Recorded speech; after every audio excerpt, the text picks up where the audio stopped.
The HOA pushed too far, so I pushed back. It started with a notice. Just a single sheet of paper, folded and left under my welcome mat. Violation, trash cans visible after pickup, $50 fine. I blinked at it, confused.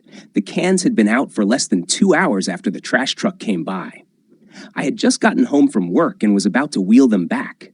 But apparently, that was too late for the Oak Ridge Estates HOA. I didn't think much of it at first, paid the fine, moved on. But a week later, another notice arrived, this one for excessively long grass, even though my lawn was trimmed 2 days earlier. Another $75. Then it was the flower pots. Unapproved ornamentation on front porch, $100.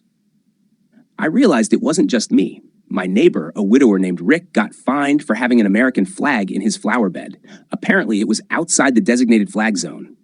Another neighbor got dinged for installing a Ring doorbell without security approval. Something was happening. Something bigger. So I started documenting. Every notice, every conversation, every board meeting. And when I started asking questions, the real ones, like where are the fines going? And why were rules being changed without community votes? That's when things got ugly. They started retaliating. First, the board ignored my requests for financial transparency, which by law they were required to provide.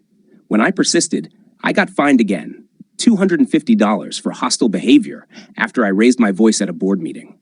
They filed a lien on my home. I was furious. I called a few neighbors, people I trusted. We met in my garage and compared our experiences. Same patterns, same harassment, same inflated fines. Many of them had been silent out of fear. Some had already paid thousands over the years just to stay under the radar. We formed a small group, Oak Ridge Neighbors United. We pulled records. The HOA board had recently signed a new landscaping contract with a company called Greenfront Services, owned by the cousin of the HOA president. They were charging nearly double what the previous vendor did, and performing half the work. Meanwhile, the HOA's administrative budget had ballooned by over 300% in the last 2 years.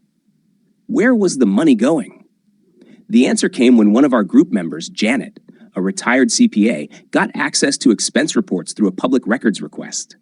Hidden in the budget were payments to companies that didn't even exist in the state registry.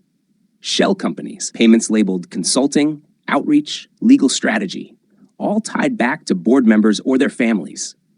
It was corruption, full-blown. We took action, started a neighborhood Facebook group, printed flyers, held driveway meetings, called for a vote to remove the board. They tried everything to stop us, misinformation, intimidation, even threatening to fine residents for unapproved gatherings. But the truth spread faster.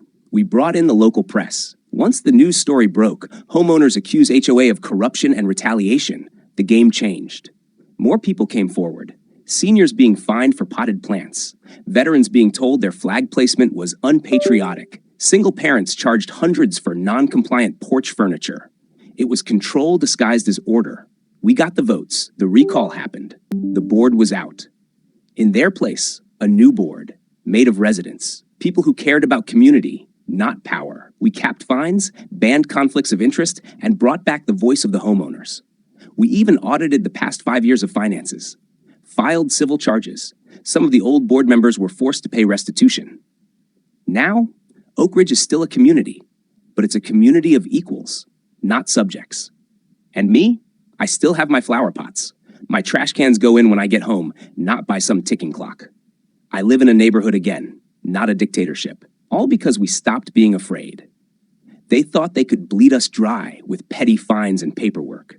Instead, they taught us how to fight back.